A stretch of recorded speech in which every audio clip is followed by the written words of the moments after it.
Saya di sini saya memakai judul dari PT Jaya Mandala Sampurna Tbk. Assalamualaikum warahmatullahi wabarakatuh. PT Hanjaya Mandala Sampurna Tbk. PT Hanjaya Mandala Sampurna Tbk atau Sampurna didirikan pada tahun 1913 atau 1913 oleh keluarga Sampurna di Surabaya. Merek pertama adalah Jisamsu pada Mei 2019. Perusahaan ini menjadi anak perusahaan PT Philips Morris Indonesia, bagian dari Philip Morris International.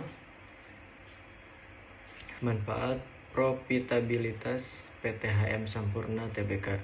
Manfaat profitabilitas PT HM Sampurna Tbk perlu dilakukan pengukuran karena informasi tersebut berguna bagi pihak manajemen untuk mengetahui perkembangan dan posisi profitabilitas perusahaan berada di atas atau di bawah industri. Tujuan penelitian ini untuk mengetahui profitabilitas PT HM Sampurna Tbk periode 2016 dan 2020. Penelitian ini juga untuk mengetahui posisi profitabilitas perusahaan berada di atas ataupun berada di bawah rata-rata industri. Indikator yang digunakan antara lain gross profit margin, net profit margin, return of asset, dan return of equity. Di sini ada tujuan pendirian PT HM Sampurna Tbk. Di sini ada 4 tujuan. Yang ke-1 ya, tujuannya yaitu memberikan pengalaman rokok terbaik. Yang kedua, menjadi perusahaan terkemuka. Yang ketiga, menjaga hubungan dengan memangku kepentingan. Yang keempat, mengelola resiko secara efektif. Tujuan pendirian PT HM Sampurna Tbk. Di sini lanjut ada jenis-jenis laporan keuangan. Laporan keuangan laba dan rugi. Laporan ini akan memperlihatkan situasi finansial perusahaan, apakah sedang dalam kondisi rugi atau untung. Biasanya ada banyak catatan kerugian dan keuntungan perusahaan di dalam laporan ini. Catatan tersebut diperoleh dari hasil penjualan produk serta beban yang dikeluarkan perusahaan. Laporan ini umumnya dibuat di akhir periode perhitungan akuntansi atau akhir tahun. Laporan laba rugi juga dapat memudahkan investor saat mempelajari dan memahami kinerja suatu perusahaan. Format laporan ini ada 2, yakni bentuk langsung atau single step serta bentuk terhadap multi step. Bentuk langsung artinya semua kategori pendapatan serta beban dihitung sekaligus, lalu diperoleh nominal laba ataupun rugi. Sementara pada bentuk bertahap harus dilakukan pengelompokan terlebih dahulu terhadap kategori pendapatan serta beban. Yaitu ada jenis laporan keuangan yang kedua, yaitu ada neraca. Neraca merupakan laporan keuangan perusahaan di mana di dalamnya ada informasi aset, kewajiban pembayaran ke pihak terkait mengenai operasional, serta modal di periode tertentu. Komponen yang ada di dalam neraca adalah data histori aktiva. Data histori tersebut berisi mengenai semua sumber modal atau keuangan, baik dari pemegang modal atau utang kewajiban. Neraca bisa disusun menjadi 2 format, yakni bentuk T, skotro, dan bentuk laporan, stafel. Laporan arus kas. Di sini laporan arus kas, yaitu laporan ini akan memperlihatkan akuntan atau manajer seperti apa kas perusahaan dipakai selama ini. Ini berarti manajer bisa memantau semua sumber serta bagaimana penggunaan data perusahaan. Laporan ini termasuk krusial dalam analisis laporan keuangan karena adanya arus bisnis. Disebut juga sebagai laporan arus kas. Di dalamnya terbagi 3 kegiatan utama. Di antaranya Metode analisis laporan keuangan. Yang pertama itu ada analisis horizontal. Metode analisis horizontal merupakan metode dengan melakukan perbandingan tiap pos yang sama dalam laporan keuangan dalam periode berbeda. Biasanya, perbandingan yang akan dianalisis berdasarkan 2 atau 3 periode lebih awal. Metode ini juga kerap diaplikasikan dengan membandingkan persentase kenaikan dan penurunan pos-pos keuangan dari periode yang sedang dibandingkan. Dengan demikian, metode ini kerap disebut metode dinamis. Di samping metode analisis laporan keuangan di atas, ada sejumlah metode lain yang diterapkan dalam analisis horizontal ini. Di antaranya adalah sebagai berikut.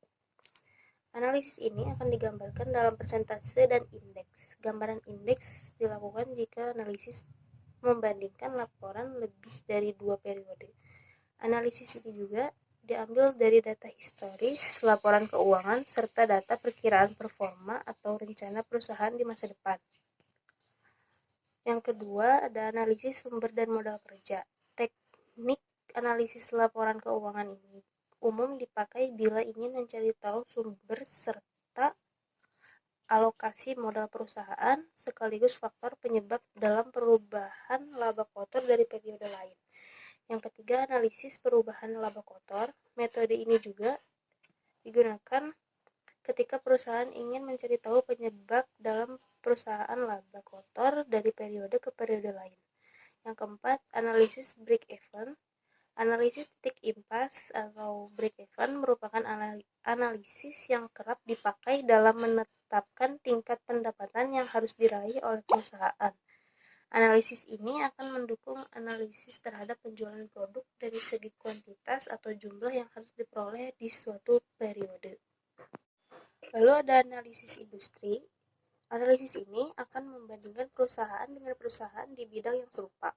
Kemudian, apa yang dilihat adalah bagaimana investasi dilakukan secara finansial dibanding industri lain. Analisis ini dapat memudahkan manajer keuangan dalam melihat ada atau tidak penyesuaian finansial yang terus diterapkan. Untuk analisis ini umumnya dipakai teknik penghitungan rasio keuangan. Dalam membandingkan dibutuhkan rasio antara rata-rata perubahan lain di bidang sama dengan rasio bisnis satu perusahaan yang akan melakukan analisis. Prosedur dalam analisis laporan keuangan. Yang pertama, memahami latar belakang data perusahaan.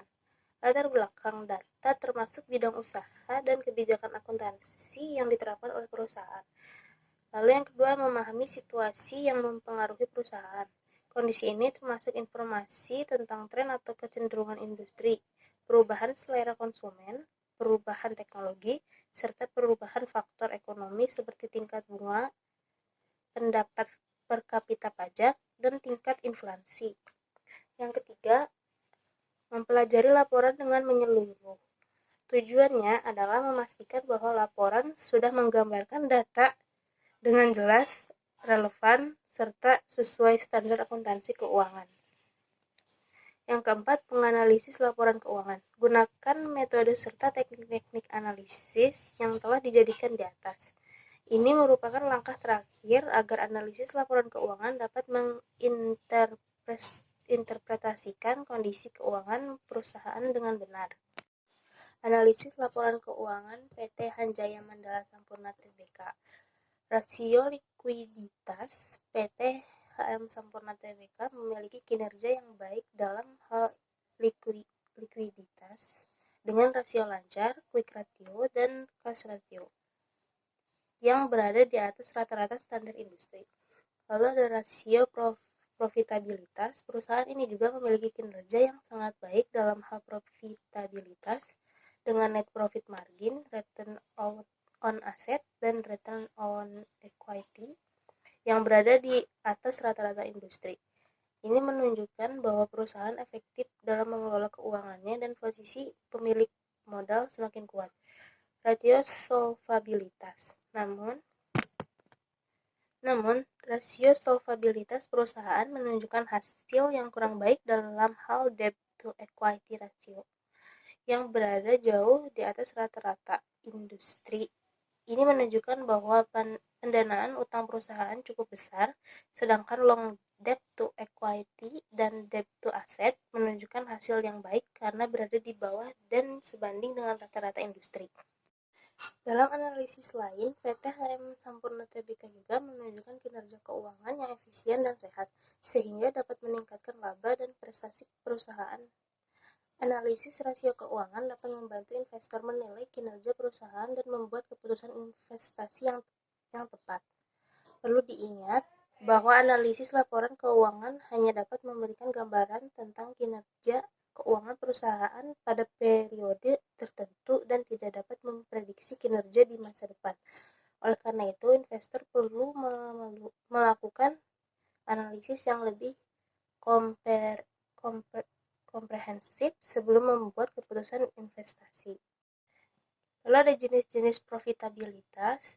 Yang pertama ada margin laba kotor atau gross profit margin, adalah persentase laba yang diperoleh setelah mengurangi biaya produksi langsung dari pendapatan penjualan.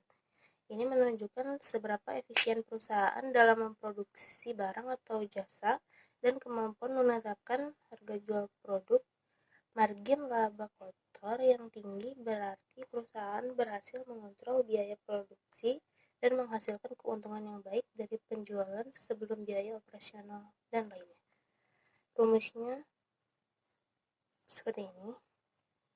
Yang kedua ada margin laba bersih atau net profit margin. Margin ini menunjukkan seberapa besar keuntungan yang benar-benar diperoleh perusahaan dari setiap rupiah hasil penjualan diperhitungkan. Margin laba bersih yang tinggi menandakan perusahaan memiliki pengelolaan keuangan dan biaya yang baik, juga efisiensi yang tinggi. Rumusnya seperti ini. Lalu ada return on asset atau ROA. Return on asset atau ROA adalah rasio yang mengukur kemampuan perusahaan dalam menghasilkan laba dari total aset yang digunakan. ROA menunjukkan seberapa efektif perusahaan dalam mengelola asetnya untuk menghasilkan laba. ROA dihitung dengan membagi laba bersih dengan total aset perusahaan. Rumusnya seperti ini. Lalu ada return on equity ROE adalah rasio yang mengukur kemampuan perusahaan dalam menghasilkan laba dari ekuitas pemegang saham. ROE menunjukkan seberapa efektif perusahaan dalam mengelola ekuitas pemegang saham untuk menghasilkan laba. ROE dihitung dengan membagi laba bersih dengan ekuitas pemegang saham. Rumusnya seperti ini. Lalu yang kelima ada return on investment ROI adalah rasio yang mengukur profitabilitas investasi perusahaan. ROI yang menunjukkan seberapa besar laba yang dihasilkan dari investasi yang dilakukan. ROI dihitung dengan membagi laba bersih dengan biaya investasi, kemudian hasilnya dinyatakan dalam bentuk persentase. Rumusnya ada seperti ini. Sekian dari kelompok 6. Wassalamualaikum warahmatullahi wabarakatuh.